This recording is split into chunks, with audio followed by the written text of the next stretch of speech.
لك تأخرتوا، رح تصير 12 ونص. لا سيدي ما تأخرنا، لسه معيان 7 دقايق. وبعدين مين عم يستنانا يعني؟ شوفوا، خلال 4 دقايق لازم تكونوا بمدخل البناية. سيدي تأخرنا وإن شاء. إيه شو بدك تمشينا على بيج بن؟ ولا نفكر العملية بلندن؟ لك انت شبك حاطط نقرك من نقره، خلص خلينا بالشغل بقى. نقطنا بسكاتك انت. اخوك عباس جاي من البرية وبده ياخذ الأولية. هلا وقت أمثالك. المهم هلا طمني، شلون الجو عندك؟ عم تمرق شي دوريات؟ من شي نص ساعة مرقت دورية، هلا ما في الدومري. طيب مثل ما اتفقنا، إذا صار ما صار. الله لا يقدر. الله يستر، إن شاء الله ما نكشف.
آخي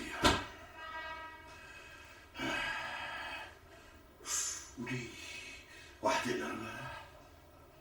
بزنتي لفيقك من نومك يا واطي، يا أبو إيش؟ يا أبو ضراب السخن. أنا بعرف.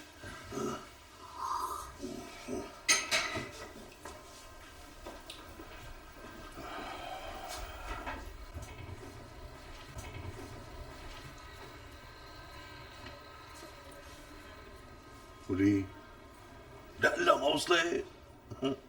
لكن يا عمي لكن هي مواعيد النسوان.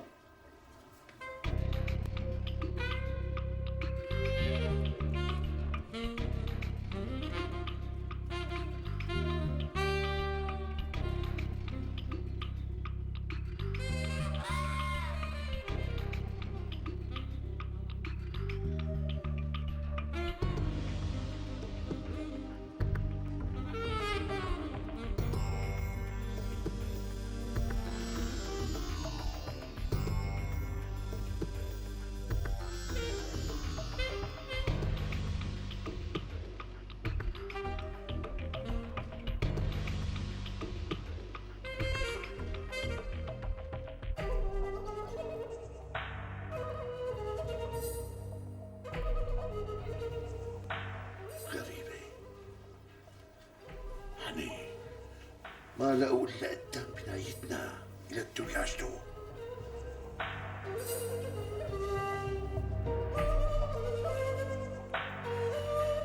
البناية ما فيها لا حركة ولا صوت، فيكم تبلشوا. رياض، انت بتوقف عند هذا العمود بتراقبنا من هنيك. فتح عيونك منيح انت ومصباح. اذا صار اي شيء عملنا رنة على الموبايل. وانتوا قدامي لشوف. يلا.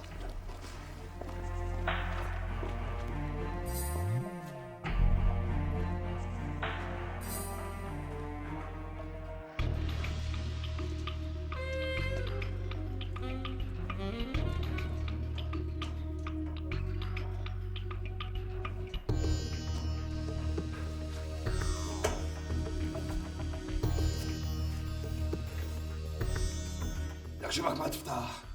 إذا باب مثل هذا ما بتقدر تفتحه. شلون بدك تفتح الخزنة جوا؟ ليش فكرك هذا باب واحد؟ لسه في بابين لتوصل لجوا. بس كأنه هذا معلق، بجوز قافله من جوا. ها ولك انت اكيد غبي.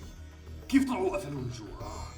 يعني فاتوا من الحيط مثل الاشباح، قفلوه وطلعوا من الحيط؟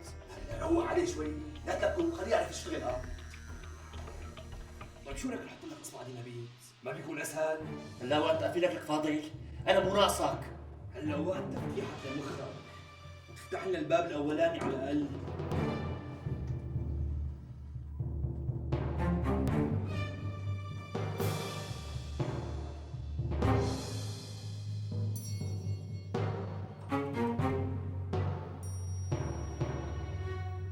بس على وسطكم.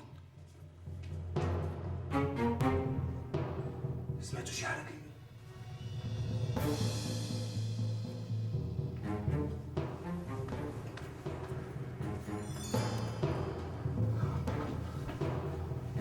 ما في شيء، بس بالظاهر اني متوتر، يمكن عم بتوهم.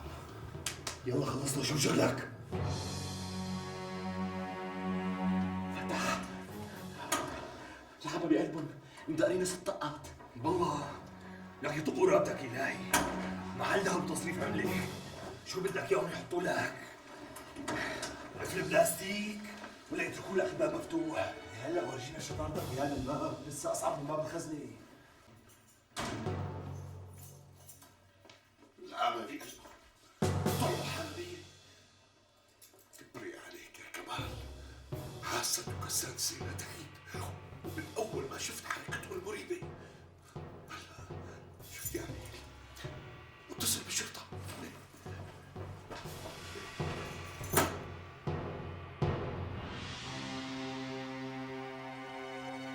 وليش لا اتصل بالشرطة؟ اتصل بصهري. هو عقيد بالجنائية.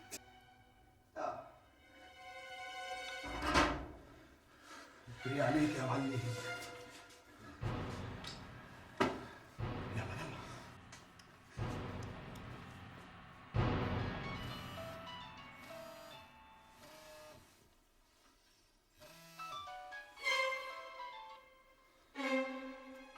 مساء الخير صهري. قول صباح الخير. كيفك سيادة عقيد؟ أنا كمال ابن حماد. خير شو في عملية سرقة عم تتم هلا بمحل جاري أرتين اللي آخذ تحتي بالنصاصي. أنت متأكد؟ طبعا متأكد، بعيني شفتهم عم بيحاولوا يفتحوا الباب. هلا بيكونوا صاروا جوا وعم يقشوا المحل قش. وليش ما خبرت الشرطة؟ ليش أنت مو شرطة وضابط بالجنائية؟ وبعدين أنا بكل جهاز الأمن بالبلد ما بعرف رقم غير رقمك، والقريب أولى بالشفعة. كتر خيرك على الاستفادة. اسمع، خليك عم تراقب لبما نوصل. يعطيك العافية، مع السلامة.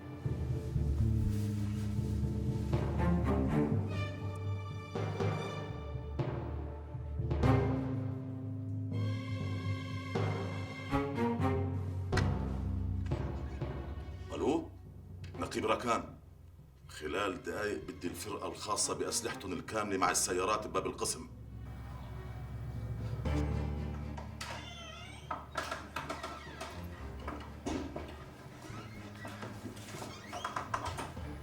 شكلهم ضابين الذهب بالخزنة. فوت.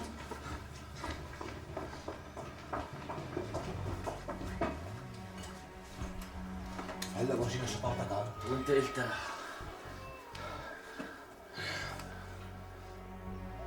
اخوي، اللي فهمته من مصباح ان المعلم ابو صالح بيقش من راس الكون وما بيترك الا الفتافيت. بكير عليك لتفهم كل شيء. انتهي بشغلتك هلا. والله معه حق، وهي ما رح تكون أول مرة بيعملها أبو صالح.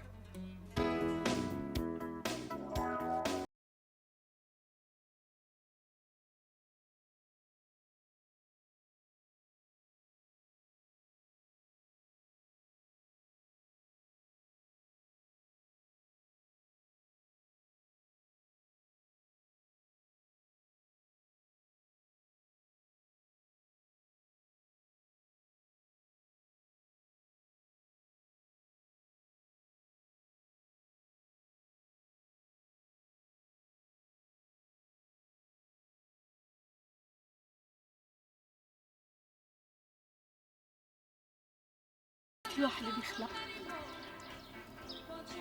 تمه ما على قدها. ايه بس الفقر مو عيب يا سلمى. لكن شو العيب نورمان؟ الغنى الفاحش؟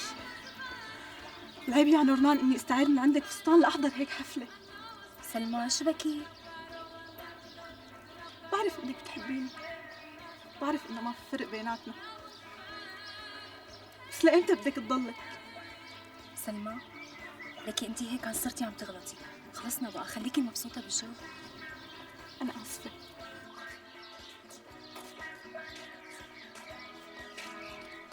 هي ماما اجى عمو ربيع. ما بدي افهم شو اللي عاجبها فيه. ندى، كيفك عمو ربيع؟ ليش تأخرت علينا؟ شايفين؟ الا ما جابوا لربيع على الحفله، الا ما عملها. لك الله يعينه. شو الله يعينه، لا بيحس بشيء ولا بيستطعم بشيء. لك يعني ليش عشتها؟ انتم مو معقولين على فكره.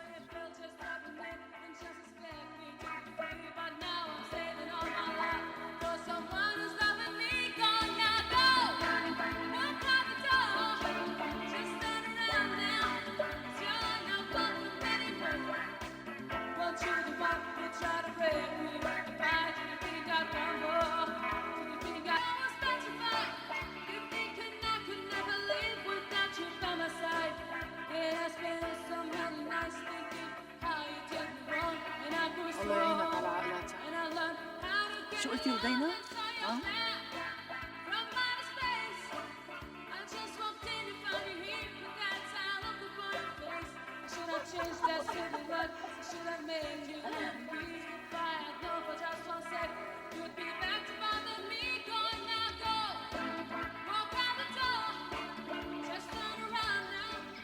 الناس كل واحد اللي بيخلق تمه ما على قدها. ايه بس الفقر مو عيب يا سلمى. لكن شو العيب نورمان؟ الغنى الفاحش؟ العيب يا نورمان اني استعير من عندك فستان لاحضر هيك حفله. سلمى شو بكي؟ بعرف انك بتحبيني، بعرف انه ما في فرق بيناتنا، بس لإمتى بدك تضلك؟ سلمى لكي انتي هيك صرتي عم تغلطي. خلصنا بقى، خليكي مبسوطة بالجو.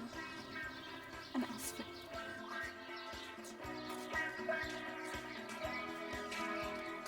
هي ماما اجى عمو ربيع.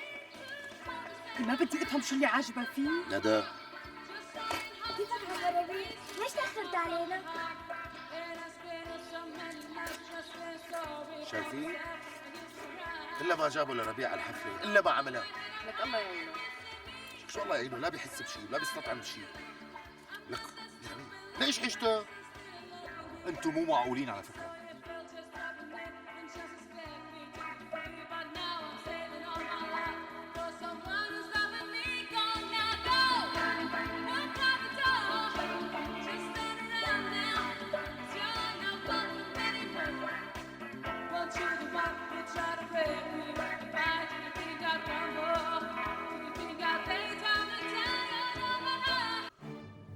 لك شو مسهروا هذا لهلا؟ ولك ما تروح تنضب في بيتك مو احسن؟ والله اذا حسوا علينا يروحوا. والله ما حدا رح يروح من الوظيفه غيري.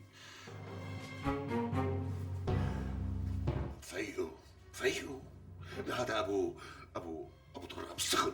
ايه اعذري معي، هي سرقة كبيرة مو حيالله.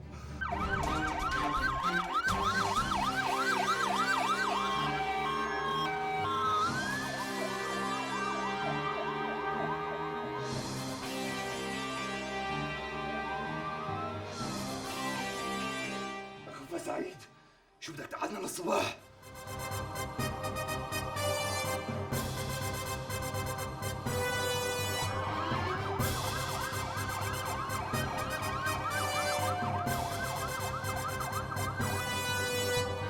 انت شو عم تسوي بشركة سالم الازهري اللي وظفناك فيها؟ طالما لحد هلا ما قدرت تقدم لنا معلومة واحدة نقدر نستفيد منها لحتى نقدر نتقدم خطوة واحدة لقدام. ما قدرت. محصنين يا باشا وكتومين وايد وحده، والموظفين ما بيعرفوا الا اللي بده سالم واولاده يعرفوه. ما قدرت لحد هلا اخترق ولا واحد فيهم. انا ما قلت لك انه مهدي هو الاضعف فيهم؟ قصدك هو الالعن والاخبث. مهدي حرامي الشركة. حرامي الشركة؟ اليوم لحتى اجاني خبر. خبر شو يا باشا؟ عم يعمل صفقات من وراء ابوه واخواته. عم يستغل اسم شركات ابوه ويعبي جيبته. لا صحيح هي صفقات صغيرة، بس مع الايام الصغير بيكبر. عفوا يا باشا، مصادرك صحيحة؟ 100%. طيب اعطيني الدليل حتى اضغط عليه. قصدك يعني حتى تهدده؟ بهدده وبهدد ابوه. بس لازم تلعبها منيح، لانه مهدي ملعون وجئر وما بيخاف. رح خليه يخاف. لازم يخاف. لازم حدا يخاف ويعطينا، يطمع ويعطينا. لك انا بس اللي بدي افهمه شلون هالصفقات الكبيره هي عم ياخذها بده بعد يدرى فيها. يا باشا مهدي قال لي انه ابوه له عيون واذان كثيره. ونحن شو قلنا كذاب؟ يلا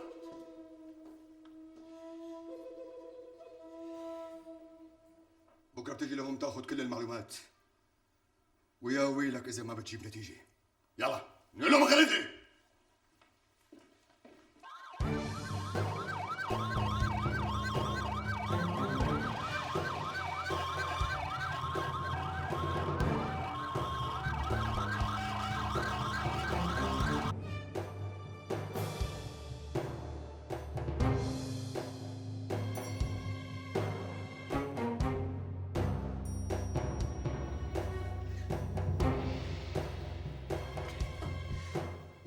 يسرقوا المحل ويهربوا قبل ما يصل هذا الافندي صغري.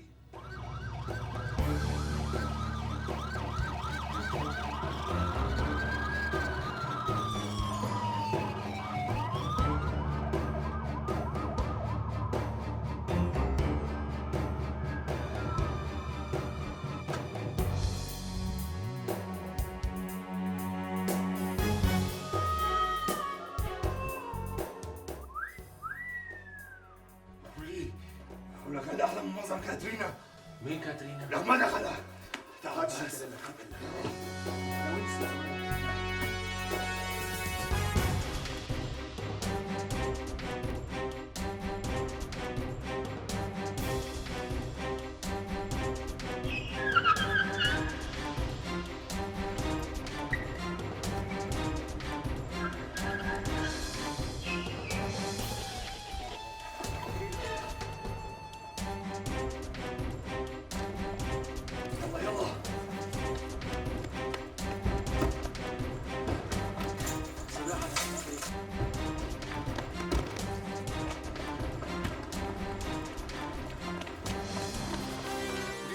منين دروا؟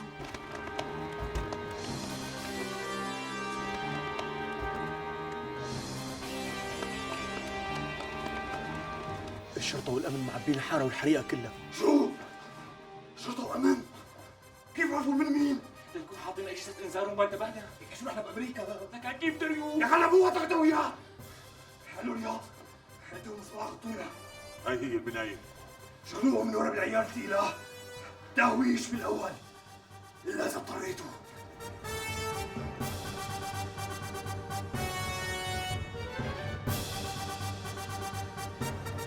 يا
طالع معهم؟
داركم سكر.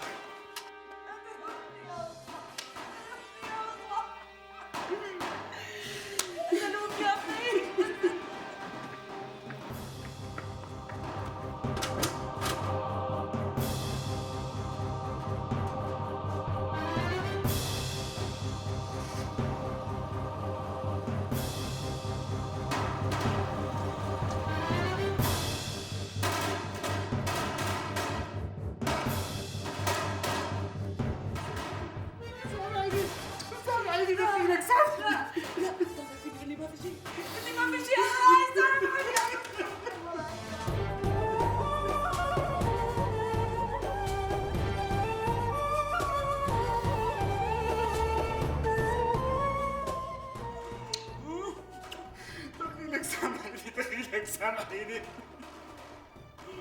لا صباح وانت تاني يا ناظر انت مصباح انت مصباح حاصرونا وحضرتك تارك الباب اللي وراني مقفول يا زكي. قوم قوم ما لنا غير نطلع على السطوح. قوم فكاني مهرب حضرتك اخي سببت لك. لا روح ما بدي اخسرك انت الثاني. روح ما بدي اخسرك انت الثاني. روح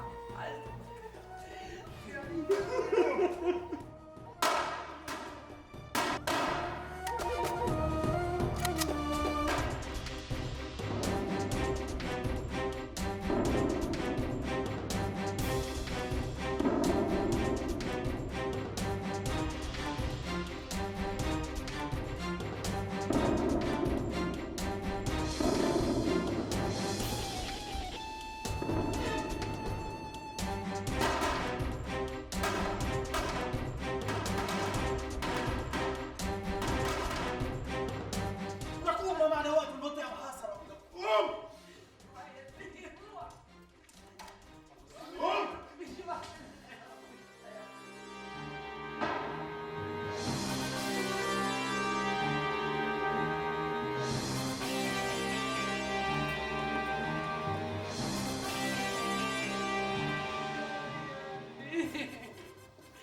ابني هذا لابني. ابني هذا لابني. لا انتوا اللي قتلتوه. انتوا اللي قتلتوه. انتوا اللي قتلتوه. انتوا اللي قتلتوه.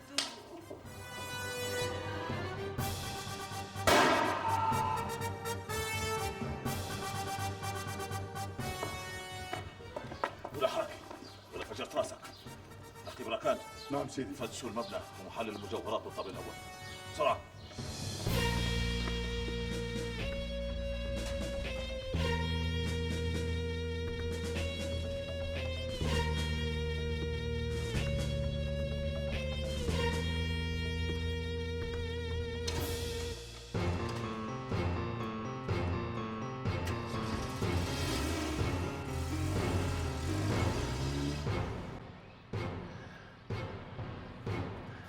خير ابو صالح، شايفك قلقان كثير.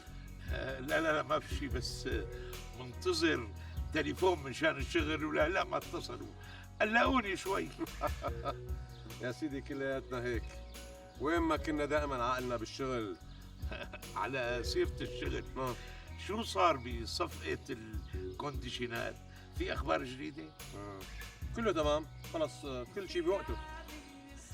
أنت معروف عنك مواعيدك، بس الغرض جماعة حلب عم بيسألوا ليطمنوا. هاي طبعا معك حق. لا طمنهم وكتر كمان، بجوز نسلمك يعني قبل بيومين ثلاثة. يا سيدي بارك الله فيك. الله يخليك. طول عمرك مواعيدك بالدقيقة. لك يا ابو صالح، لك الشغل دائما بده دقة بالدقيقة، والا بنخسر عملائنا وزبوناتنا. قتلنا واحد وجرحنا الثاني سيدي. لا سيدي، بعتقد راح يعيش. إصاباته مو خطيرة للأسف سيدي. عنصرين من عنا قتلوا، وثلاث عناصر مصابين، واحد منهم إصابته خطيرة. حاضر سيدي، التقرير راح تلاقيه على مكتبك بمجرد وصولك الصبح. تؤمر سيدي. حاضر.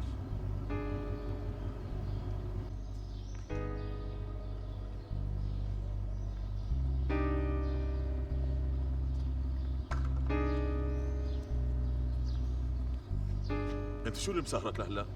أنا كان عندي حسابات لازم أخلصها وسلمها الساعة 1، بس راح اللي راح. عموما أنا لازم أروح سلمها. الرجال بده يسافر. لا تروح، بدي أسألك شوية أسئلة. استناني شوي.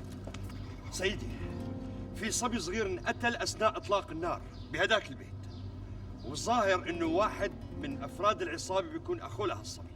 كيف؟ شو عم بتقول؟ شلون وكيف؟ الله لا يعطيكم العافية، لك روحتونا. وكيف كمشكوكون؟ طيب شلون؟ سعيد مات؟ لعنة. بس ولا يهمك معلم، ما نحن ما قصرنا بحقه، قتلنا لنا كذا واحد. الله لا يوفقكن، غرقتونا. ايه وين انصاب؟ اصابته خطرة؟ معناتها ممكن يعيش. هلا فهمني، عباس انكمش عايش ولا ميت؟ ما بعرف، بس لما هربت كان منصاب ولساته عايش. لك انت بتعرف شو معناتها الحكي؟ اذا ضل عايش راح يعترف ويروحنا كلياتنا بحديد. يعني هلا شو سوي معلم؟ هلا بتغادروا البيت اللي انتوا قاعدين فيه فورا، لانه اذا قبضوا على عباس عايش معناته اول شيء راح يدلهم على البيت. طب معلم وين بدنا نروح؟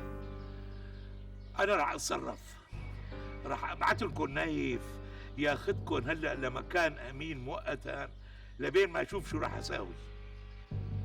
الله ياخذكم. اعطيني مصباح بدي احكي معه. لهلا ما وصل، ما بعرف شو صار معه لا مع رياض. والله يستر يا معلم يكونوا كمشوا. طيب انت دير بالك وفتح عينك منيح، واذا اجى حدا منهم انتظروا الاوامر مني. يلا مع السلامه. عفوا سالم بيك، اجاني تليفون مهم ومضطر امشي باذنك. يا سيدي الله يتم عليك وان شاء الله تكون صفقه رابحه.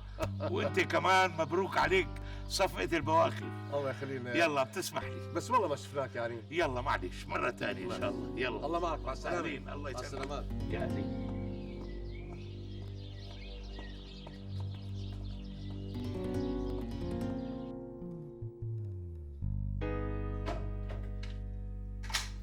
لا تخاف نحن. يا قطعتوا لي قلبي، وينكم هلا؟ ظنيت عباس خبر عننا. ما بتصور يكون عباس خبر، عباس يمكن قتل. شو مواد؟ لعب يبكي مثل النسوان؟ قتل اخوه اثناء الاشتباك.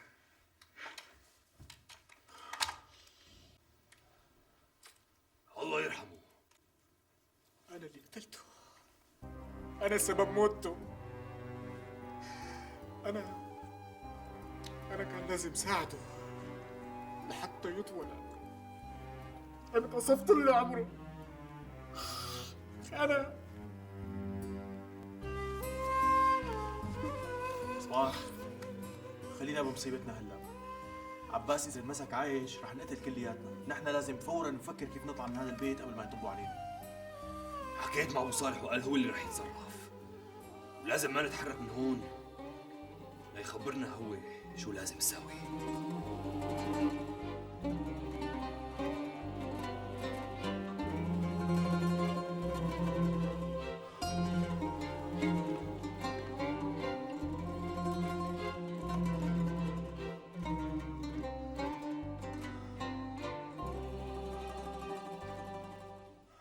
في شيء ابو رائد؟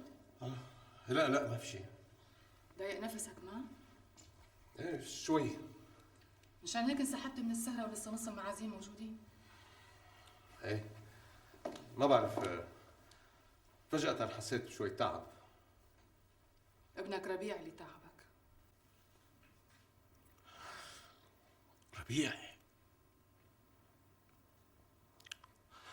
ربيع اللي ما له دواء.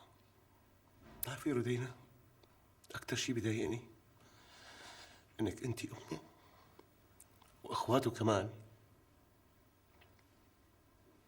بيشتعوا فيه. لا ما بنستحي فيه، بنشفق عليه، بيتقطع قلبنا وقت اللي بنشوفه غير كل الناس. أنا نادراً ما أشوفك حنوني عليه. اوعك تشكك بمشاعري تجاهه كأم. لك يا ريت يطيب بس ياخذ عمري كله. لا سلامة عمرك يا رودينا يا حنونة. طيب انت بدك تحني علي. سالم، طيب خلص فهمنا. انا ما راح اتحني علي، وصلت الرساله. طب شو رايك انه كل واحد من بيناتنا ينام بغرفه منفصله؟ طبعا هيك مو اريح بالنسبه لي، بس اكيد اريح بالنسبه لك. انا نازله، تاخرت على المعازيم. قصدك تاخرتي على رفقاتك؟ مساء الخير، أنا أبو صالح. عباس انقبض عليه وما بنعرف إذا كان عايش ولا انقبر مات. بدي تتابعني الموضوع خطوة بخطوة، وإذا كان عايش بدي إياك تخبرني شو عم يصير بالتحقيق. أنا راح أختفي عن العيون من باب الاحتياط، وأنت لا بقى تحكي معي على الرقم هذا، حاكيني على الرقم الثاني. هلا اسمع، أهم شيء نعرف إذا كان عايش ولا ميت وبأسرع وقت. مع السلامة. عمي، وهلا شو بدنا نعمل؟ هلا أهم شيء نلاقي محل يتخبوا فيه الشباب. إذا بتحب باخذهم خبيهم عنا بالبيت. وإخواتك وين بدك تروح فيهم؟ باخذهم لبيت جدي. لا لا لا، ما لازم حدا من العيلة يدخل بهيك أمور. وينك؟ بتوصلني هلا على البيت بسرعة، وبعدين بتاخذ سيارة صغيرة بتسناول الشباب وبتاخذهم على المزرعة يلي أنا اشتريتها الشهر الماضي تبع الغنم. بس إذا عباس اعترف حضرتك بتروح فيها. عباس ما بيعرف أي شيء عن المزرعة، وأكيد مصباح ما خبره شيء عنها. بس هيك مو خطر عليك عمي؟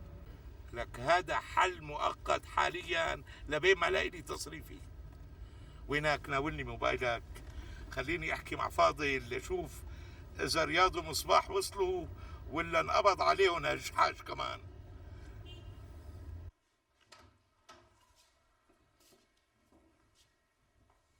شو ناموا الأولاد؟ نام، بس العترة اللي ما عم يقدر ينام. شو؟ قلقانة؟ رائد، أنا هي الحياة مو عجبتني. أنو حياة؟ حياتي بهالبيت، ببيت أبوك. ليش أولادنا أصلا شيء؟ حدا عم يضايقك شيء؟ جاوبيني، حدا عم يضايقك شيء؟ يا أخي فهم علي، أنا حابة استقر بحياتي، عم تفهم؟ يا أخي حابة أحس إني إلي حياة خاصة فيني، بيت لحالي. ندى، هذا البيت ما بتركه طالما أمي وأبي عايشين فيه. هذا الحكي بتحبي يكتب لك إياه على ورقة وعلق لك إياه على المراية؟ رائد، أنت من شو خايف عليهم؟ ما هن أقوى منك؟ وإن شاء الله على طول بيضلوا أقوى مني. شو هالحكي يا ندى؟ شو هالحكي؟ تصبح على خير. تصبح على خير أنت.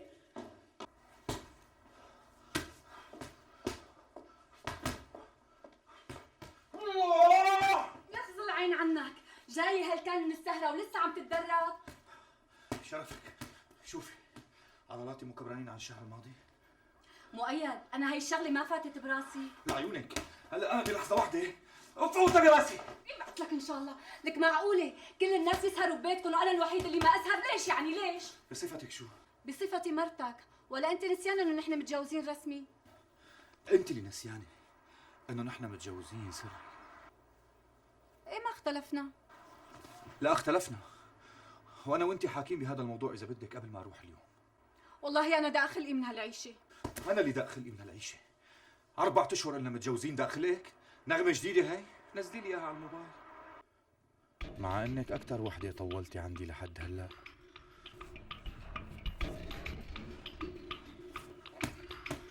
والله انقهرت من قلبي. فادية، انا مليت من هذا النق تبعك، فقدامك واحد من اثنين، تفوتي انت على الحمام بالاول ولا انا؟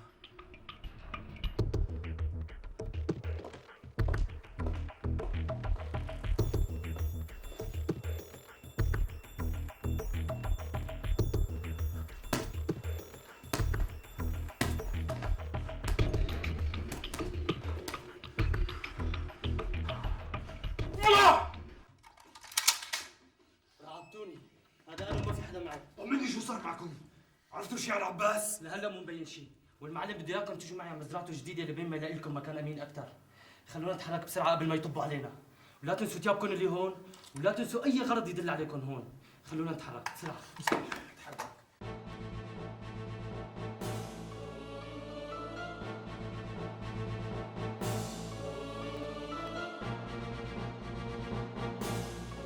خربوا بيتنا يا أميرة، خربوا بيتنا، سرقونا، خلونا على الحديدة. مين هن يا أبي؟ ابن سالم الأزهري. سالم الأزهري كان بيشتري منك الأرض؟ اشتروها وما دفعوا حقها، سرقوها. يا أبي اهدى وفهمني. هذا الكلب راتب اتفق علي هو وابن سالم، وقعوني على العقد بدون ما أعرف. لك يا أبي كيف توقع على العقد بدون ما تقبض؟ مو أنا أعطيني كاس مي، تفضل يا قلبك في شيء؟ لا يا بي، هلا باخذ الحبة وبرتاح شوي. في العافية. تصبحي على خير. إن شاء الله ما بتشوف الخير يا ولادي الكلب، يا ولادي الكلب، يا ولادي الكلب، يا ولادي الكلب، يا بيت أزهري، يا ولادي الكلب.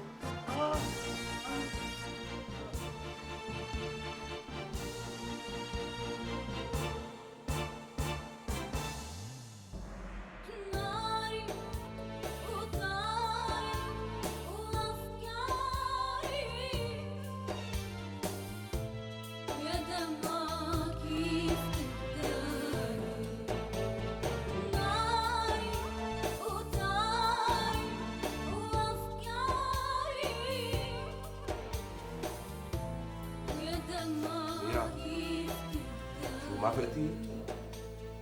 هدموا الأماني والحلم، قسيوا على قلبي الظلم. هدموا الأماني والحلم، قسيوا على قلبي الظلم. لا يحلموا بلحظة سلم، وبكفي راح طفي ناري، وبكفي راح طفي ناري، وبكفي راح طفي ناري. صباح الخير يا اولاد. صباح النور. بابا. شو وين نبين؟ بالجنينة مع ربيع جدة. الله فيها الخير. فنجانك؟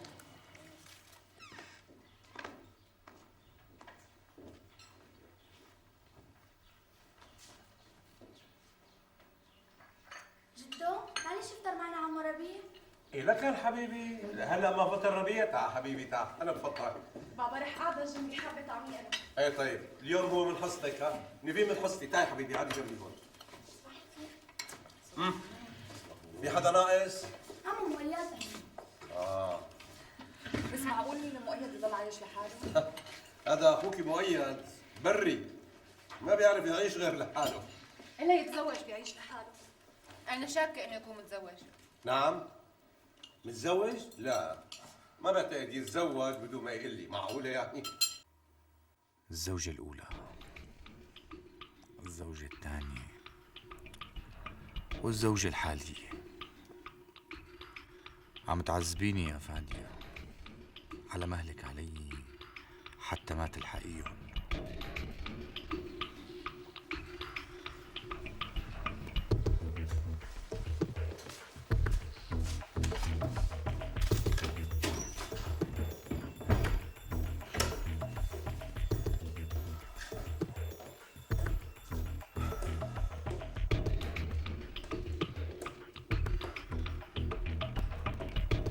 شو عم تعمل صورتي معك؟ عم بتأملك بهالصورة. سبحان الذي خلقك يا حبيبتي، شو طالعة حلوة. لوين بدك تعزمني اليوم؟ وين ما بدك، مشان أعوضك عن حفلة امبارح، بس ما فينا نتأخر، أنا عندي دوام بكير. ايه مو مشكلة، في مطاعم كتير بتقدم مطرب بيعزف على العود، ونروح على شي واحد منها. لا يعني ما عاد تنبلع معك اللقمة إلا إذا كان في مطرب عم يدندن لك على العود. أنا مو مشان لأكل رايحة، أنا رايحة مشان انطرب وأنا عم بتفرج عليك يا عمري. إذا هيك عم ننطلب مع بعض تكرم عينيك. ما علي اخذ رفيقتي عبير معي؟ ومين هي عبير بقى؟ بعرفها انا؟ لا ما بتعرفها. ايه خلص خديها وروحي انت وياها، شو بدكم فيني الي؟ واذا قلت لك انه هي حابه كثير تتعرف على الشاب اللي سرقني منها؟ الشاب اللي سرقك منها؟ شو لهالدرجة انتو صحاب؟ مثل الاخوه واكثر. والله عبير ما لها سئله، شو؟ خلص اذا ما لها سئلة ما نفكر بالموضوع.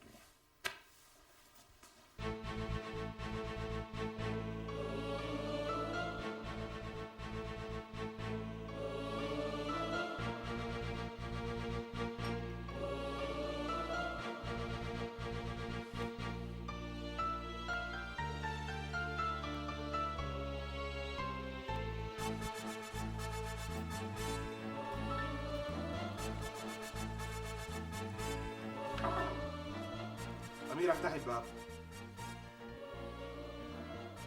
أميرة افتحي الباب بدي أحكي معك كلمتين. أميرة. قلبي وين الدكتور؟ راح ايهم يجيبوه. قلبي ان شاء الله عرضيه قلبي. ان شاء الله عرضيه. هي مو عرضية، هي قاتولية. سلامتك يا مين من اولاد سالم الازهري؟ راتب موسى. لك يا براتب بنعرفه، عم بسألك عن ابن سالم، تتذكر اسمه؟ ولاده كتار اسمه ايه اسمه ايه اسمه؟ لك يا اللي اسمه هيك أحسن.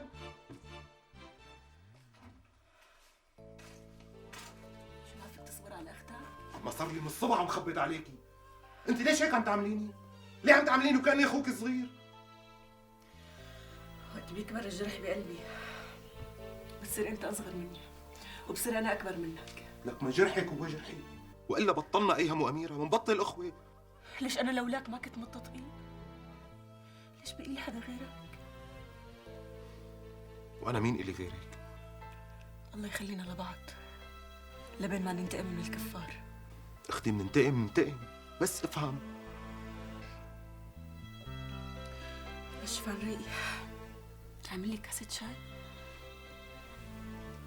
تكرم عينك.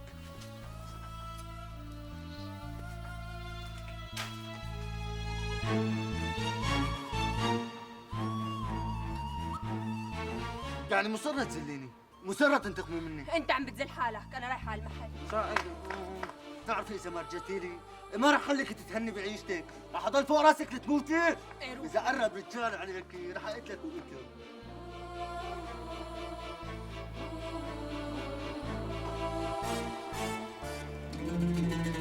روح.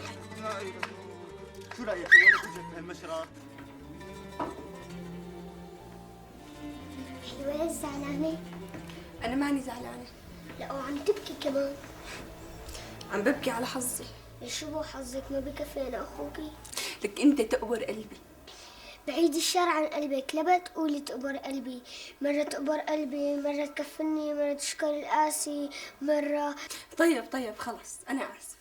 شو بدك يعني اقول لك؟ تسلم لي يا رامي، الله يخلي لي اياك يا رامي، هيك شيء. لك ان شاء الله بتسلم لي يا رامي. طيب ليش كنتي عم تبكي؟ المهم الله خلصك من هذا شاكير. خلصت منه وما خلصت. شلون يعني؟ يعني لهلا لاحقني بده يرجعني. لا والله ما بترجعي له مشان يضل يسكر ويضربك. بس امبارح في واحد عمل له قتله مرتبه، شرشحه. مين هذا الواحد؟ واحد ما بعرفه، بس شافه عمال يتغالظ علي ما هان عليه.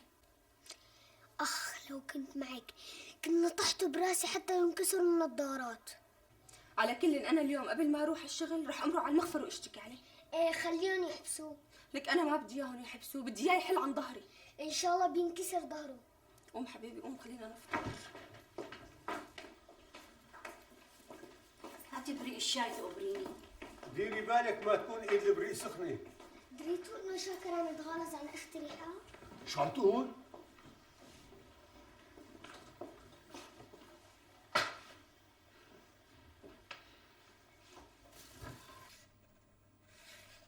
يا طلال؟ معقول؟ صبي عمره 12 سنة ما له ذنب، واثنين من رجالنا ينقتلوا، وواحد بين الحياة والموت، واثنين مصابين ممكن يطلعوا بعاهات، شو نحن قاعدين بشيكاغو؟ بعدين كيف تسمح بإصابات لهالدرجة؟ سيدي العصابة مسلحة برشاشات حديثة ومسدسات، وما كنا متوقعين انهم دمويين بهالشكل. هدول مو دمويين وبس، هدول عصابة قتلة وإرهابيين، وأكيد منظمين كمان. سيدي الحقيقة ما عملت حساب كل شيء إلا أنهم يكونوا مغطين حالهم من شرفة بيت مواجه المحل اللي اقتحموه، ومن مدخل بناء وبرشاشات وهش راسي. هي الحقيقة فاجأونا. هي ظاهرة خطيرة يا سيادة العقيد. اللي يشوف هذا الجريح كيف وضعه الناء؟ نزف كثير سيدي، وعملوا له عملية طلعوا رصاصة يلي بصدره جنب الرئة، ولهلا بعده فاقد الوعي وما قدرنا نحقق معه، ويمكن يضل فاقد الوعي حوالي 24 ساعة تانية. بعدين سيدي ما لقينا معه أي أوراق تثبت هويته هو واللي انقتل منهم. بس سيدي قبل العملية الجراحية كان عم بيهلوس حسب كلام الدكتور، وذكر بعض الكلمات مثل مصباح غطينا، فاضل يلا، أبو صالح راح يقش كل شيء. هذا بيعني بالتأكيد إنه واحد منهم اسمه فاضل والثاني اسمه أبو صالح. ويمكن يكون زعيم العصابة سيدي، لأنه من ضمن هلوساته ذكر المعلم أبو صالح، وهي أكد لي إياها الطبيب سيدي. على كل اسم أبو صالح لحاله ما بيفيدنا، ممكن يكون في 1000 أبو صالح، بس يستعيد وعيه وتحقق معه. فهم لي منه مين أبو صالح واسمه الكامل. حاضر سيدي. وموضوع رياض وأهله، ما قدرتوا تعرفوا أي معلومات تفيدنا؟ سيدي مباشرة بعد ما خبرتنا أخته الصغيرة المصباح عن رياض وأنه قريبهم، داهمنا بيت رياض، واتضح أنه مغادر البيت من 6 شهور، وأهله ما بيعرفوا وين ساكن. بس أنتوا لازم تعرفوا يا طلال، لازم، الموضوع خطير كثير. وهي يا مصباح، معقول ما قدرتوا تاخذوا منا شيء؟ سيدي كل اللي قالته روحتوا لي ابن الصغير وبدكم تخلصوا لي على الكبير، وبعدين ما عادت نطقته ولا حرف. شو يعني؟ سيدي ما في قدامنا الا انه ننتظر الجريح ليستعيد وعيه ونشوف شو بده يخبرنا، وبوعدك انه راح يدفعوا الثمن.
أبوكي ما في نهار جمعة وإلا وبيقضي 3/4 وهو عم يلعبوا لربيع. بذمتك هلا موت ربيع مو أريح له؟ قصدك أريح لنا إلنا؟ إيه لا، شو هو قاعد على قلبنا؟ يمكن لأنه مو قاعد بقلوبنا كلنا، موته أريح له. لك صدقيني بحبه، والله بحبه، بس بشفق عليه أكثر. هلا أنتوا هون وأنا قاعدة عم دور عليكم من الصبح. قوموا قوموا، أخوكم الرائد عم يتخانق مع مرته. شو جديد عليه هون يعني؟ ما كل يوم عم يتخانقوا. لا حبيبتي، الجديد اليوم إنه ماما عم بتبهدل ندى. هينا شافت وشك بدك تبدليها، على شو شايفة حالك؟ شوفي ندى، إذا ابني عم يتحملك أنا مالي مجبورة أتحملك، وإذا مو عاجبتك العيشة معنا هلا بخلي عمك سالم يشتري لكم بيت. يا ريت، ليش ابنك قبلان؟ خلص ابني، حابة تسكن لحالها، خليها تسكن لحالها. أنا هذا البيت ما بتركه لو بموت، وأنا لاني تحت أمرها ولا تحت أمر حدا بهالبيت كلياته. حبة أهلا وسهلا، ما حبة شو يعني؟ روح عيش عند أهلي؟ ندى خلص، تكرم أنت وأمك.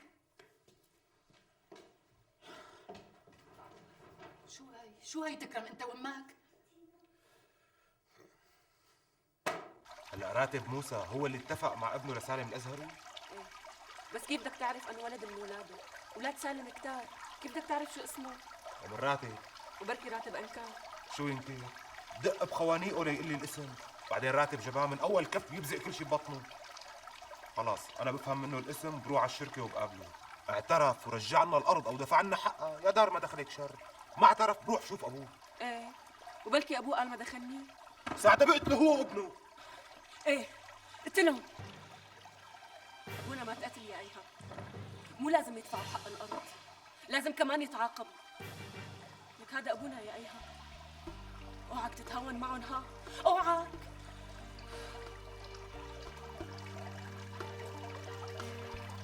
خلاص اختي انت لا تاكلي هم شيء.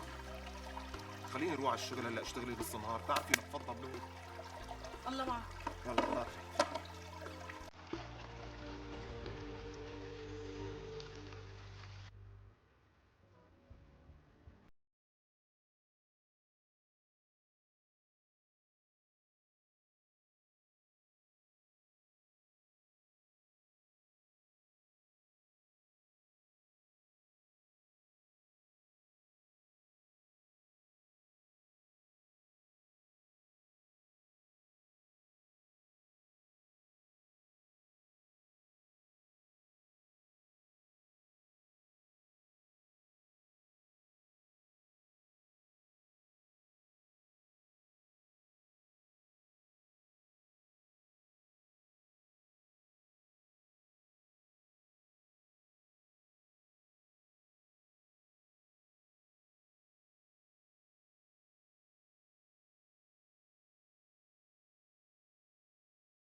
واو شو هاد؟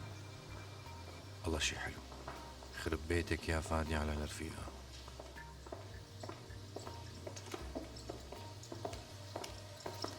مرحبا مؤيد. اهلين فادي، تأخرتوا. قول مرحبا بالاول. مرحبا وحدة؟ 200,000 مرحبا. رفيقتي عبير، جوزي مؤيد الازهري. ولي على قلبي كمان ايديها مثل الحرير. كيفك سيد مؤيد؟ أنا منيح، أنت كيف؟ ماشي. تفضلوا، ليش واقفين؟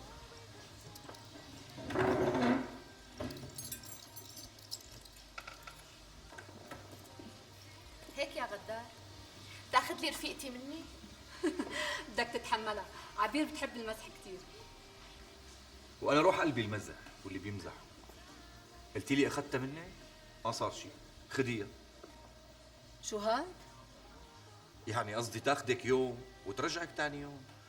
منشان ما تدعي علي رفيقتك، لكن أنا تقلي غدار؟ آسفة. لا بالعكس. تقلي غدار أحسن ما تقلي مهيار. شو يعني مهيار؟ والله ما بعرف، هلا هيك طلعت معي. لي على قلبي على هالسنان اللولو كمان. شامة ريحة حلوة؟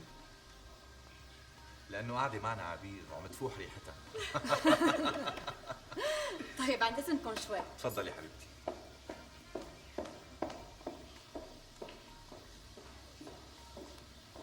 هذا كرت في كل أرقام تليفوناتي. وشو بدي أعمل بأرقام تليفوناتك؟ اتصلي فيي إذا احتجتي أي شيء. أي شيء أي شيء؟ أي شيء. أنت لسه ما بتعرفيني. أنا بس ارتاح لحدا ما بعود في فرق بيني وبينك. يعني بفهم من حكيك إنك ارتحت لي؟ أنت بتعرفي. بتحب تاخذ رقمي؟ هذا سؤال ينسأل؟ دقي لي لحتى سيفه عندي. ماما من جد انت لازم توقفي الانقار انت وبابا. يعني تيتي دائما بتقول الانقار بيأثر الاعمار. تيتي روح قلبها يقصر عمري، مشان جوز ابوكي وحده تانية تمشيها على كيفها. هي هيك قالت لي؟ ليش هي بتقول؟ بس هي بتغمز وبتلمح. اجت تيتا. هي اجت ماما، لا تقول بابا اليوم ما تاخرت.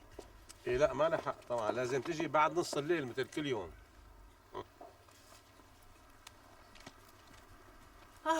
مساء الخير. مساء النور. اهلا شو كأنك تعبانة ماما؟ على قد ما ضحكت. هلا على قد ما ضحكتي تعبانه ماما. هي ازدهار خانم عليها كل فصل بطقم من الضحك. احذروا شو عنك من هذه الاخبار.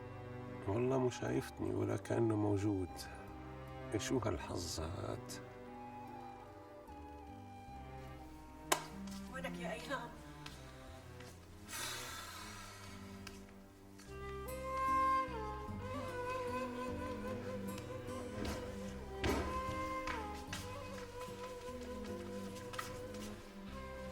بشر شو؟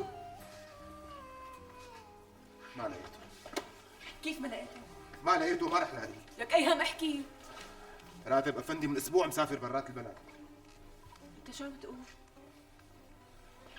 رحت لعنده على البيت سالت امه، قالت لي من اسبوع راح على الخليج. لما قلت لها بأني بلد قال ما بتعرف. الله يرحمه بس، الله يرحمه بس لو ذكر لك اسمه.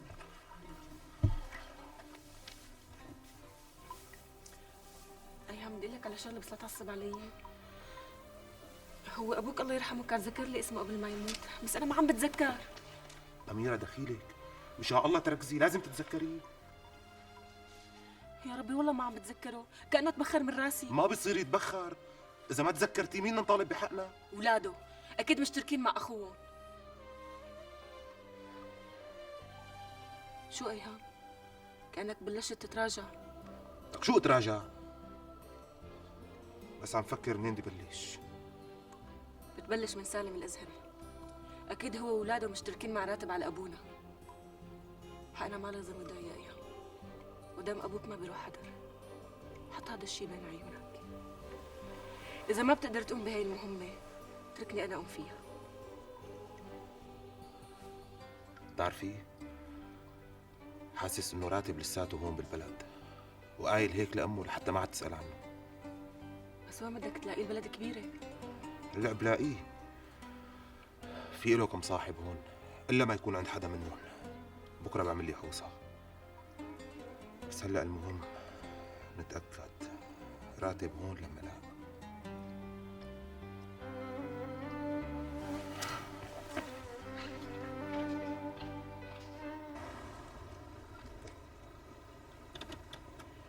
تصبح على خير يا احلى ابتهاج بالدنيا.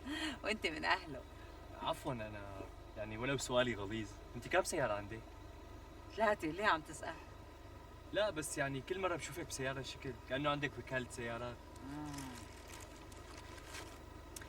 خليهم معك. لا لا لا شو هدول الله يوفقك. انت شاب وبتحتاج، وان كنت ابن سالم الازهر يعني. بس ما بيصير هيك. انا هيك برتاح، بدي اياك تكون انت كمان مرتاح، وان احتجت لاي شيء لا تطلب من ابوك اللي الي. لا تحرجي. حلفت ما بيرجعوا. أنا سعيد كثير لأني تعرفت عليكي. وأنا كمان. تصبح على خير. وأنت بخير. الله معك.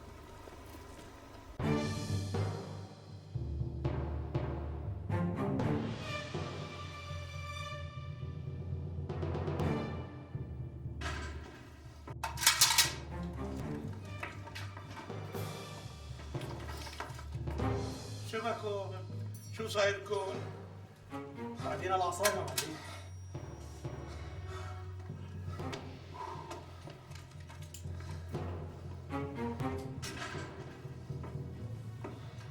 بقي بحياتك يا مصباح، الله يرحمه. شو بك؟ شد حيلك، ما لازم تضعف. طمنا معلم، شو صار مع عباس؟ حسب معلوماتي يعني عباس لساته فاقد الوعي بعد ما عملوا له العمليه وطلعوا رصاصات من جسمه. ايوه بس اذا تم عايش رح تكون حياتنا بخطر. ها شو يعني؟ ناوي تقتله مثل ما قتلنا اخي امجد؟ اخوك مات برصاصه طاشه من رجال الأمن لأنه عمره خالص، وانتو مالكن ذنب بقدره. كيف ما قلنا ذنب؟ نحن السبب، نحن السبب.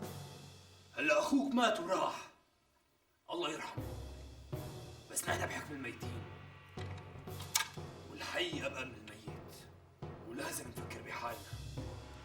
هلا ما في داعي للحكي والمناقشه يلي لا بتقدم ولا بتاخر. انت ذكرت سيره هالمزرعه قدام عباس؟ ما بظن، ما انحكى هيك شيء. شو ما بتظن؟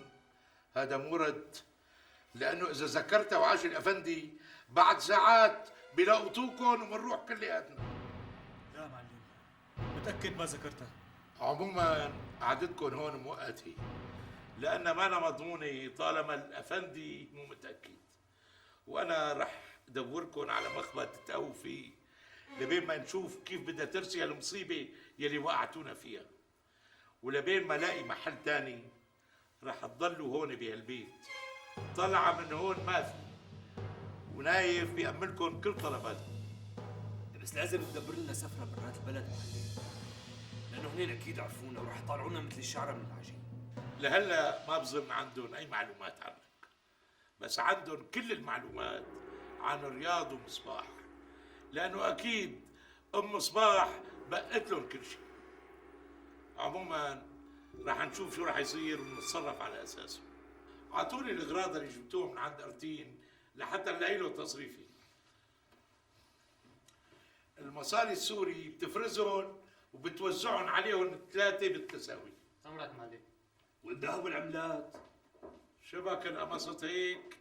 الذهب بدنا ندوبه وبعدين بنتصرف فيه بحذر، والعملات لازم تنضب هلا وتنفعص لنشوف اذا عليها ختومه او علامات ممكن تكشفنا. وبعدين؟ لا تتمدى يا فاضل والزم حدك. نصيبك انت والشباب راح يصلكم بالفرنك. بعدين مو بس نصيبكم، نصيب المرحوم سعيد وعباس راح يتوزع عليكم. بعدين المصاري السوري مثل ماني شايف بيطلعوا قد حصتكم الا شيء بسيط. وهذا اخر كلام بهالموضوع، وما عاد بدي اياه ينفتح ابدا، مفهوم؟ نايف بس تخلص فرز مصاري السوري هات الشناتي والحالي. أمرك معلم.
شو عشان؟ أهلين مؤين بيك. عم بسألك عشقان؟ بتعرف إني متزوج.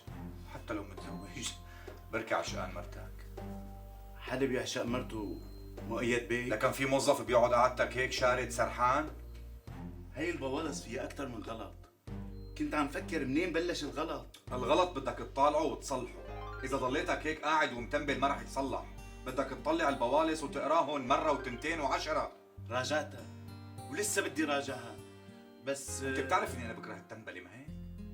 رح اعتبرها انذار هالمرة. شوف شغلك. اليوم وبكره بدنا نسمع كلام ان شاء الله. شو صار بخصوص البتراء؟ المعاملة خالصة بس لا يوقع ابوك البريد. برافو عليك، يعطيك العافية. انتبه لي منيح، هي المعلومات حقها ذهب احمر، بدك تستغلها منيح. يا بكون مهدي معنا يا اما بصفيك، وانت بتعرف اني بقدر صفيك.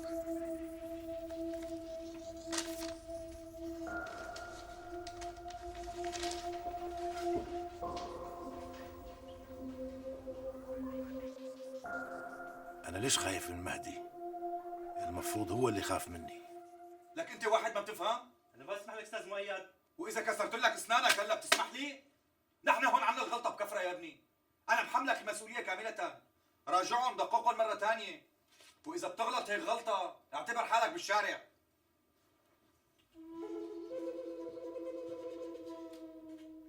العمى شو لوح يا مؤيد بيك.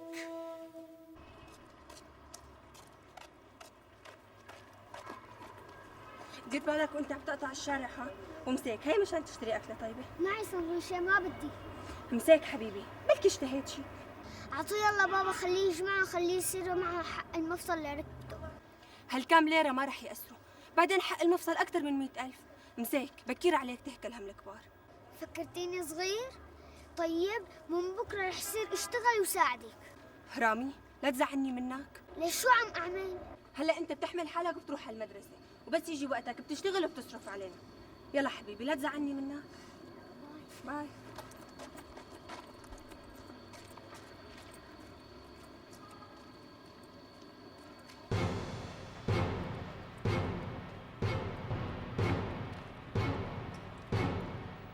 نزار العظم انسحب من المشروع.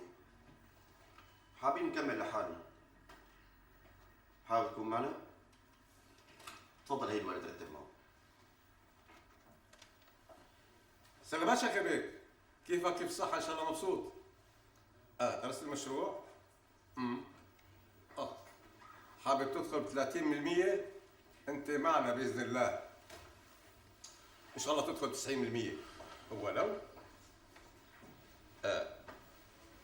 لا شاكر بيت، انت بتعرف انه كلمة سالم الازهري بالسوق اهم من اي عقد. الله يسلمك، خلينا هيك. طيب اذا نحن بانتظار اتصال منك مشان تشرف لعنا ونوقع العقود. طيب سلامات. لك شبه 30% مو كثير، نحن طارحين 10 او 15%. لك حبيبي هذا من انظف تجار السوق، بعدين معاملته معنا كانت ممتازه. هلا المشروع ربحان وربحان، شو خلي اذا ربح معنا يعني؟ ما بعرف مثل ما بدك. المهم هلا انت لازم تطمن عن جاهزيه البواخر، لانه نحن خلال 3 ايام باذن الله لازم نشحن. يا اياد، في عندك مندوبين تبع شركه البي اي بتعرفيهم، مجرد يوصلوا خليهم يتفضلوا لعندي، وما بدي مقاطعه، فهمتي؟ رايك اتصل بالمينا بشوف شو تعال، هذول جماعه البي اي جايين يحكوا بصفقه ممتازه، خليك معي.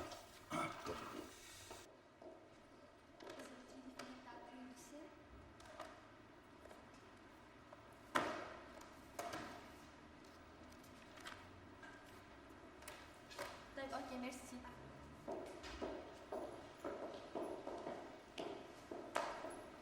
لو سمحتي بدي اشوف السيد عماد.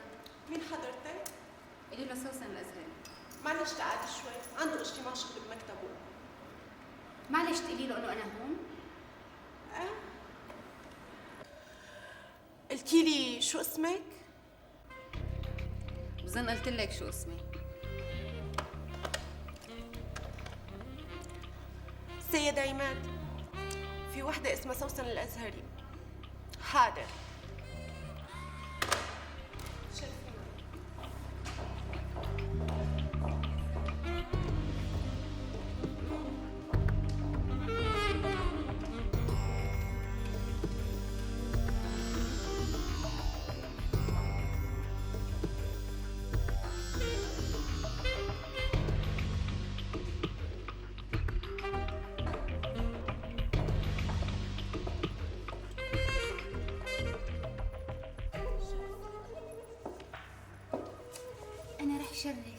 بس انتي كوني مؤدبة مرة تانية، اوكي؟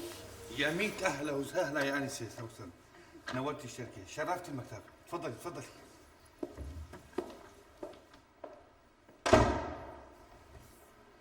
طبعا بده ينور المكتب وتنور الشركة. يخرب بيتك شو نسوان نجيب. يا سلام عليك يا ست سوسن، مواعيدك بيرفكت. طبعا لأنه الشغل بده مواعيد بيرفكت. يا اهلا وسهلا. شو بلاقي ما عندك اجتماع بالمكتب؟ انا ما كان جاي على بالي اشوف حدا، بس انت مو حدا، صح؟ لا غلط، لأنه الشغل بده متابعة وصدق بالمعاملة. هذا طبعا إذا بيهمك إنه نجاحك يكون مستمر. هاتي لشوف يا ستي، عجبتك شركتي المتواضعة؟ الشركة عجبتني، حلوة كتير، بس سكرتيرتك لأنه مو حلوة ما هيك؟ ولا لتكون زعجتك بشي؟ هي زعجتني لأنها بتحكي من روس مناخيرها، مش هيك أنا قلت لها تأدبي. جد؟ المهم هلأ درست المشروع اللي حكينا عنه؟ انتي مستعجلة كتير انه نحكي بالشغل؟ دائما، وإذا كان الحكي مع فنجان قهوة بيكون مجدي أكتر. يا سلام عليكي، مو على راسي. شو قهوتك؟ سادة. على عيني. بعتوا لنا 2 قهوة سادة لو سمحتوا. صار معك شيء؟ مو المفروض قبل ما تروح الورشة؟ لك قديش بدك يعني استنى رح اطق؟ طب ما بدك يعني راقب بيته بالاول، شوف رفقاته واسالهم. هلا بدك خبر الشرطه بخبرهم، خليهن يجيبوه بمعرفتهم. معناتها خليني انا اتصرف. شلون يعني حتتصرفي؟ انا حاتصرف وانت خليك بشغلك. ليك يا اميره، ولدي انا ما بدي، انت بنت بتضلي مقبوره بالبيت، انا بتصرف. انا مالي بنت وانت ما رح تتصرف مثل ما بدي. شو رح تعملي يعني؟ لا تخاف على اختك. يلا ما بدي اعطلك عن شغلك، مع السلامة. أميرة أميرة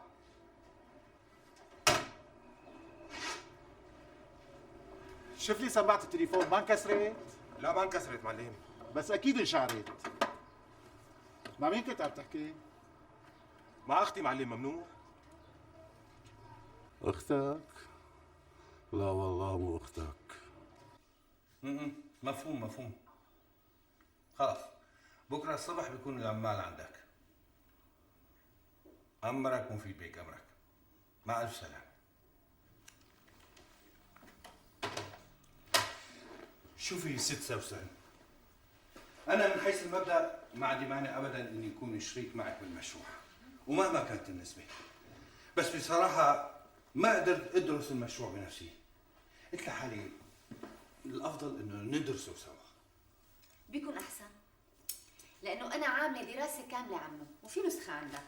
هلا اذا بدك ندرس البنود بند بند. هون بين 4 حيطان؟ لا والتليفون بيرن كل شوي. لا يا ستي، يعني هيك مشروع مهم بده قعده شرحه. ما فهمت عليك. يعني بعزمك على الغداء او العشاء وبنقعد بنحكي بالتفصيل الممل ومن غير ما حدا يقاطعنا. ما عندي اي مانع. انا كنت متاكد من هالشيء، لانه الحواجز بين الشركاء لازم تنشال. يا سيدي اعتبر انه ما في بيناتنا حواجز منوب. معناتها اليوم بنتعشى عندي بالمزرعه، بنقلب الوراق وبنفتح القلوب. وليش عندك بالمزرعه؟ لاني بس من اسبوعين شارية وبدي اخذ رايك فيها. لا معلش لو سمحت لي غير مره. اليوم بلكي هيك بنتعشى بشي مطعم من مطاعم البلد الراقيه. يا ست سوسن، المطعم مثل المكتب، يعني هنيك كمان في ضجه والناس حولنا وحوالينا. وين المشكله؟ المشكله انه هيك مشروع محتاج لقعده رواق ولحالنا. لحالنا؟ يعني بالمزرعه عندك ما في حدا؟ ولا جنس مخلوق، حتى العمال اللي بيشتغلوا فيها بيتركوها قبل ما تغيب الشمس. عزيز سوسن، أنا حاسس إنه راح نكون أصدقاء للعظم. ومنين إجاك هالإحساس سيد عماد؟ منك، من ابتسامتك، من روحك الحلوة، ويمكن هذا المشروع يكون اختبار لصداقتنا. والاختبار بيبدأ عندك بالمزرعة؟ بس تشوفيها رح ينشرح قلبك إلها. بعدين يا ستي، أنا من غير ما أدرس المشروع وموافق عليه وما بتكوني غير راضياني. وبدون ما تدرسه؟ وحياتك ما رح أدرسه. أنت بس جيب العقد ووقعوا معك، لأنه واحدة ذكية مثلك ما ممكن تقدم مشروع خسران. وبحب أقول لك ست سوسن، أنا أكتر واحد بالدنيا بيقدر الذكاء والجمال. وحضرتك سيد عماد لأنه بتميل أكتر للجمال ولا للذكاء؟ والله إذا الموضوع بيتعلق فيكي، لا، أنا بميل للجمال. قايل عن أبو الذكاء مو وقته. وأنت شايفني حلوة سيد عماد؟ لك بس حلوة بتطيري ضبانات العقل. معناتها دير بالك على ضبانات صباطك، قصدي ضبانات عقلك. لا يا سي سوسن، انت شخص غير محترم، واذا كان منظارك للامور بهالطريقه هاي فاسمح لي اقول لك كمان انك حقير. لا انت تعرف شو جاء على بالي؟ جاء على بالي اقول لابي واخواتي على العرض التافه اللي قدمت لي اياه، بس للاسف انت اسخف واصغر بكثير من انه يطلع بوشك. قليل الادب. وين رايحة؟ هاي سي سوسن، يا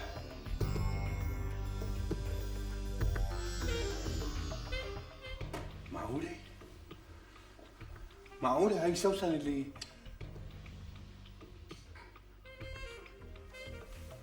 قولي على المعقولة.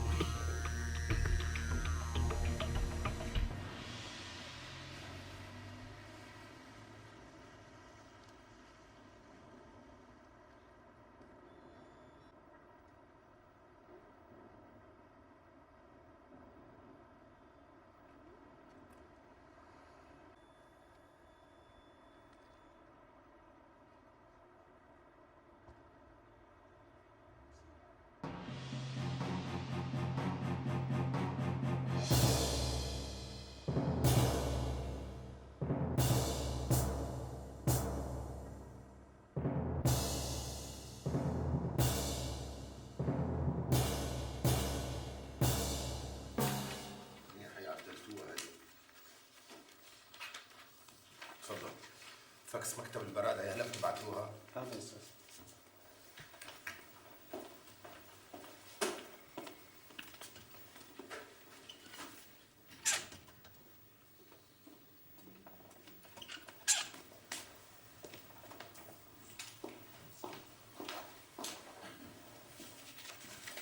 مرحبا. يا عفيف شو؟ رايق ولا معصب؟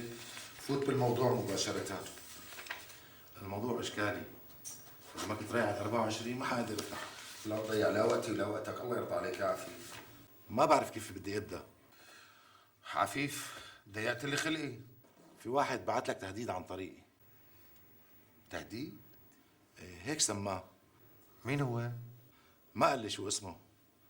حكى امبارح معي على الموبايل بالليل وبدون رقم، وعطاني معلومات قال بتهمك. وشو طبيعة هالمعلومات؟ يا سيدي قال انك عم تستغل وظيفتك بشركة ابوك لتمشي اشياء غير قانونية. شو؟ عيد؟ قال عم تمرق صفقات برانية من خلال الشركة بس لصالحك الشخصي.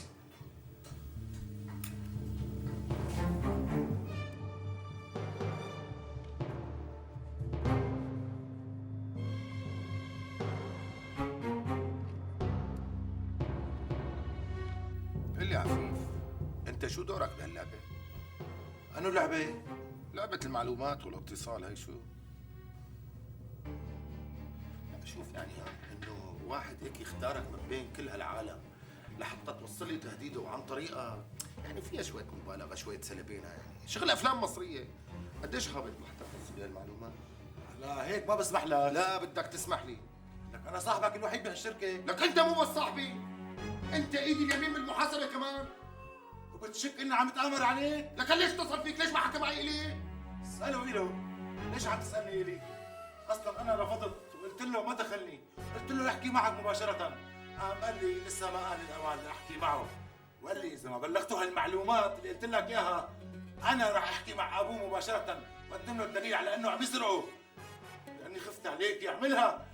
قلت لك يكون هذا جزاتي يا مهدي.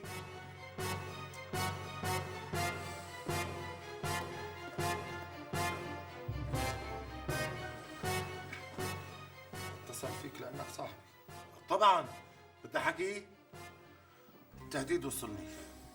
شو المطلوب؟ قال ما بده غير انك تتعاون معه. تتعاون معه؟ بشو؟ هي ما قال لي اياها بقى. اذا وافقت هو بيتصل فيك بيفهمك وبتجتمعوا. وكيف بده يعرف جوابي؟ الليله بنفس الساعه اللي اتصل فيي امبارح رح يتصل فيي. بس يتصل فيك قل له يهدى. قل له الاتصال مع مهدي الازهري ما بيكون بهيك طريقه. يعني موافق تتعاون معه؟ ما بدي افهم على شو بالاول؟ الله معك، شرف على مكتبك. شو بدي اقول لك؟ اذا اتصل فيك هذا صاحبك مره ثانيه قل له بين الطيبين ما في مرسال، خليه يتصل فيه مباشره.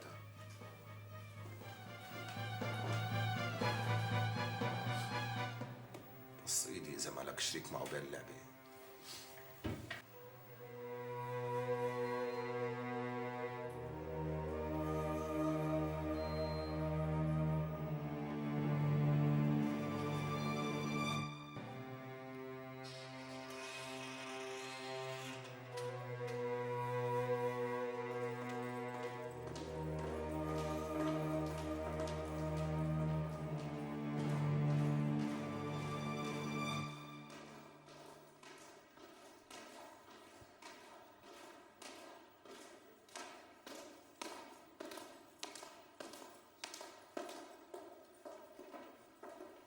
اهلا وسهلا، فيني اخدمك بشيء؟ لو سمحتي، مو هي شركة سالم الازهري؟ اي نعم انا بنته، فيني اخدمك بشيء؟ انت بنته؟ انا اسمي سوزان، بقدر اخدمك بشيء بالشركه؟ بصراحة انا عم دور على وظيفة، وقالوا لي انه بشركة الازهري في وظائف. حضرتك متخرجه من الجامعه؟ ايه طبعا. انا خريجة تجارة. اشتغلتي قبل هلا؟ ايه طبعا. اشتغلت بشركة على الكمبيوتر، بعدين اتخانقت انا والمدير واضطريت اترك. بينتك محروقه على الشغل. ايه والله. جايبه معك السي في تبعك؟ ييه، نسيته بالبيت. شفتي على الحظ اللي إلي؟ ولا يهمك، بكره جيبي السي في معك، لعرفك على اخي مؤيد، هو المسؤول عن اداره الموظفين. وعلى العموم ان شاء الله يصير خير، اذا ما زبطتي بهي الشركه بنوظفك بشركاتنا الثانيه. يا الله وشك شو مألوف وقريب من القلب. سوزان، لحظه استنيني دقيقه مشان شربك قهوه عندي بالمكتب، بكفي حديثنا.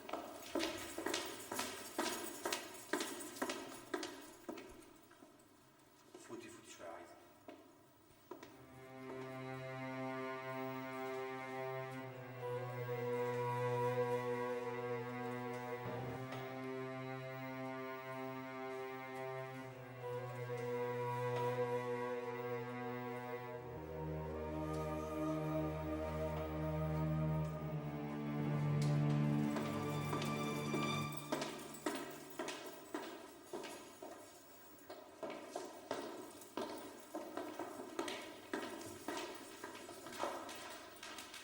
سوزان عم تدوري على حدا؟ عم دور على البنت اللي كانت واقفه معي وقت ناديت لي. ليش مين هي البنت؟ بنت مسكينه جايه بدها تتوظف. توظف عنا؟ ان شاء الله مفكره انه الشواغر مأكله بعضه عنا بالشركه. هلا حرام عليك، البنت معدله وعايفه حالها، قلت لها بكره تجيب السي في تبعها معها. سوزان نحن ما عنا اي شاغر نهائيا بالشركه كلها. مو ضروري بهي الشركه، بشركاتنا الثانيه.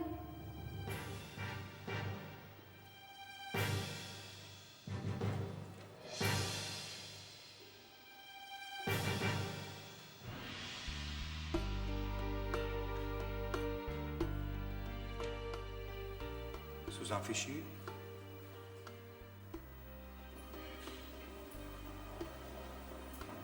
كيفك مسوس؟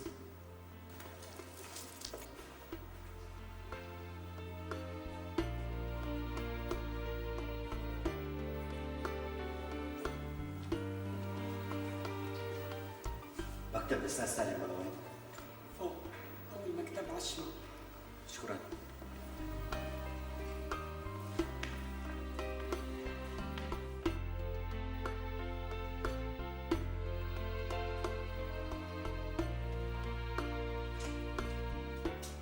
الشاب عن سي سوزان؟ مو حدا. شلون مو حدا؟ لكن ليش كنت كهربتي وانت ترتي؟ انا تكهربت. لكن انا منين بتعرفي؟ معرفة قديمة. شي حلو. شو هالمعرفة اللي بتخليه ينادي لك ام السوس هيك قدام الشركة كلياتها؟ ما في حاجة من الموضوع كله، هذا اخو رفيقتي وبس. لو اخو رفيقتك ما كنتي انهزيتي هيك. شو مؤيد افندي لتكون عم تحقق معي؟ على فكرة حابة اذكرك انه انا ما بشتغل عندك. لكن عند مين بتشتغلي حضرتك؟ عند ابوك.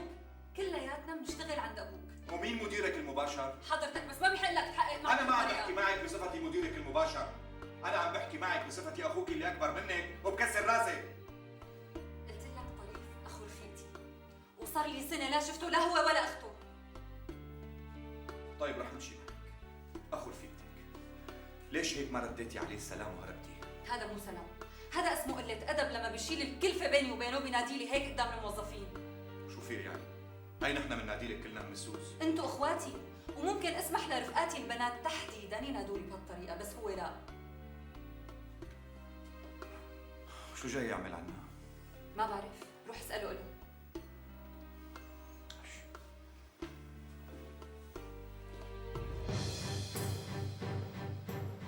شو عم تقول؟ هلوس؟ كمل. شو قالوا لك بالضبط؟ وليش لهلا ما خبرتني؟ من 5 دقايق دريت؟ لا فالح، يعني رح يروحني معهم. قال شو؟ ابو صالح ومعلم وزفت، يعني البل وصل لدقني. عباس ما لازم يفيق شو ما كان الثمن، لازم يضل نايم على طول. وينك؟ بتخلي أدانيك وعيونك مفتوحين على الآخر وبتخبرني شو عم يصير بالتفصيل. شو قلت لك؟ بالتفصيل الممل. يلا مع السلامة.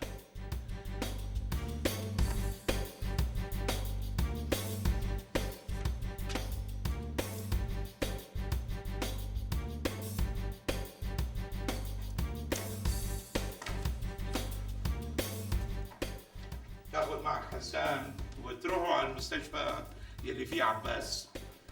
بتراقبوا لي غرفته منيح، وبدي تلاقوا طريقة بأسرع وقت لتخلصوا على عباس الزفت. بس اوعكم ترتكبوا أي غلط، لأني راح دفعكم ثمنه.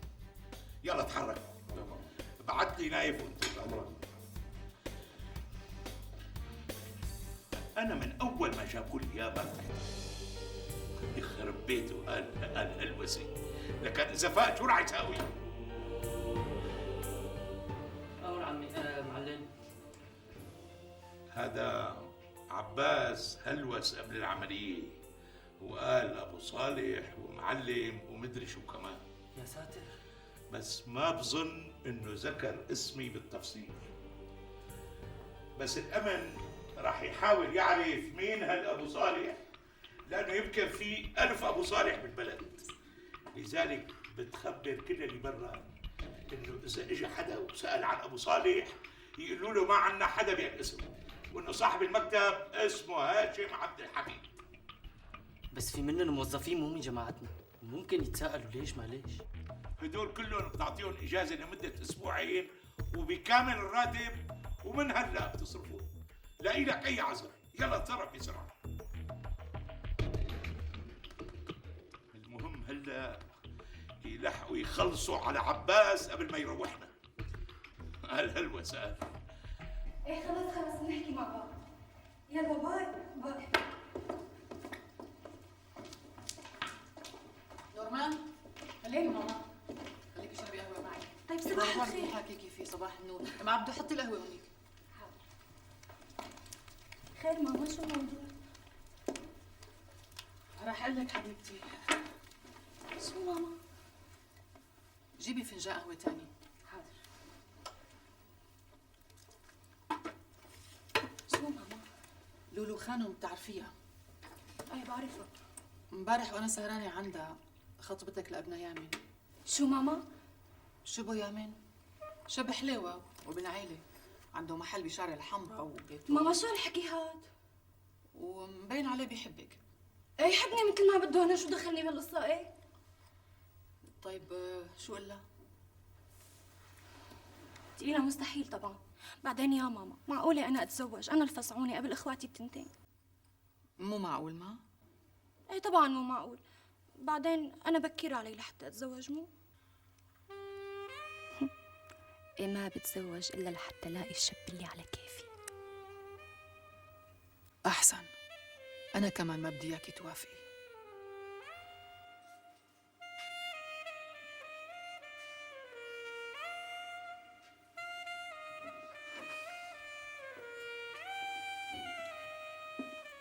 عفوا كان واجتماع مطول ما هيك؟ أنا آسفة سيد طريف، الظاهر أن الاجتماع مهم كتير. خلص برجع بيوم تاني. يمكن أنت تمشي من هون والاجتماع يخلص من هون.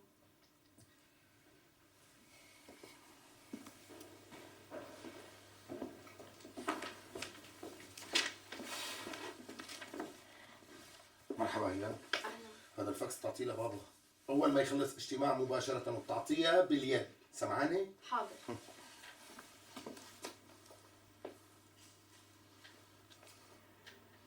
مرحبا. مرحبا. نحن بنعرف بعض ما؟ صدقني ما حصل لي هالشرف قبل هلا. مهدي الازهري رئيس الحسابات بالشركة. ها معناتها بنعرف بعضنا. لا ابدا، بس انا اخذ معلومات كافية ووافية عن الشركة قبل ما اجي لعندكم.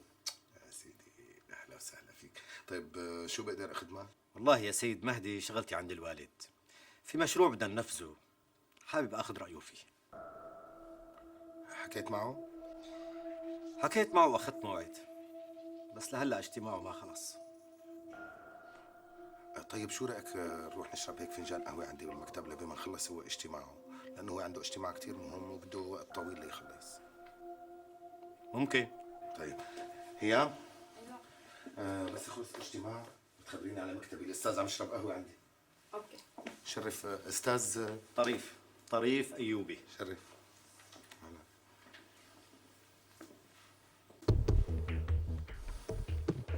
أميرة، يا أميرة، أميرة، إمتى رجعتي على البيت؟ صار لي أكثر من ساعة عم بعمل لك مقالي، بس أنت ليه جاي بكير؟ هلا تفوتي فيه باب لخم، اتصلت فيك أكثر من 10 مرات، وين كنتي؟ كنت بشركة سالم الأزهري. شو؟ لك أنت جنيتي؟ حبيت أعرف بتعرفي شو؟ الناس اللي سرقوا أبوك وقتلوه. إيه وإن شاء الله شفتي حدا منهم؟ طبعا. لك أنت كيف تعملي هيك؟ أنا عملت الشيء اللي كان لازم أنت تعمله. هلا؟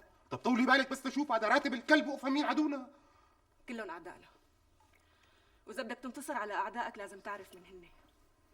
وشفت بنته سوزان وابنه مؤيد.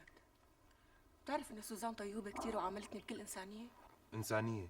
ودخلك شو استفدتي من هالروحة كلها؟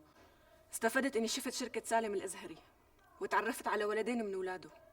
بتعرف إنه سالم عنده 3 شركات غير الشركة اللي فت عليها؟ بنته اللي خبرتك؟ لا، أنا قبل ما أفوت على الشركة سألت الناس اللي حواليها. بس الغريب يا إيها إنه وقت سألت عن سالم الأزهري وأولاده قالوا لي إنه بينحلف بحياتهم بالسوق وسمعتهم مثل المسك. فأنت شو رأيك؟ لك مسك ولا زفت؟ واحد منهم أكل حقنا.